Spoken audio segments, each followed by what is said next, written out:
तो चलिए आज समझने की कोशिश करते हैं कि बीआरडी में जो बिज़नेस ऑब्जेक्टिव लिखा जाता है वो एग्जैक्टली कैसे लिखते हैं, उसका डेफिनेशन क्या है और उसकी की फीचर्स क्या है। तो हम ऐसे बोल सकते हैं कि business objective is nothing but clear measurable goal that your business wants. मतलब आपके बिजनेस को एग्जैक्टली आपके प्रोजेक्ट या फिर आप जो सॉल्यूशन देने वाले हो उससे क्या चाहिए, उसका clear description with a measurable goal. Measurable goal मतलब समथिंग लाइक 25% प्रॉफिट या फिर 25% cost deduction, something like that. Clear. अभी जो बीआरडी में बिजनेस ऑब्जेक्टिव का सेक्शन रहता है वो क्लियरली आपको बताता है कि ये प्रोजेक्ट क्यों किया जा रहा है। ओके इसका मेन गोल क्या है, क्या सॉल्यूशन आपको देना है, इसका प्रॉब्लम क्या है, और अगर ये सक्सेस, इसका ये प्रोजेक्ट का जो सक्सेस है वो कैसे इम्पैक्ट करेगा करंट बैरियर को।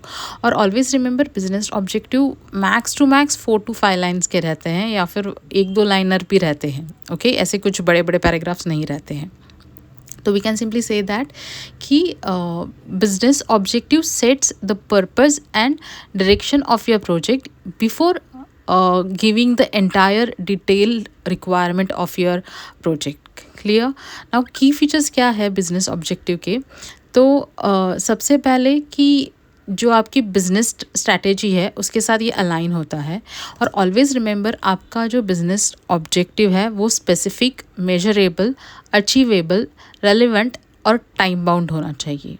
ओके आपका जो बिजनेस ऑब्जेक्टिव है उसने हमेशा एक प्रॉपर पर्टिकुलर डायरेक्शन और सक्सेस क्राइटेरिया देना चाहिए।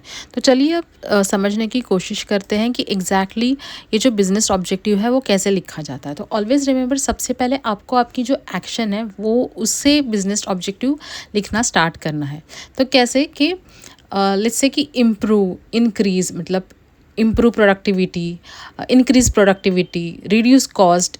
ये इस लाइन से आपको आपका जो बिज़नेस ऑब्जेक्टिव है वो स्टार्ट करना है। उसके बाद आपको लिखना है कि आपको क्या अचीव करना है। For example like what business results you are aiming for, like improve efficiency, reduce cost, something like that. उसके बाद इसका आउटकम क्या रहेगा, लाइक मेजरेबल कुछ भी आउटकम रहेगा इफ़ पॉसिबल तो आपको देना है, लाइक 25% से आपको कॉस्ट डिडक्शन करना है, समथिंग लाइक दैट। और उसके बाद टाइम फ्रेम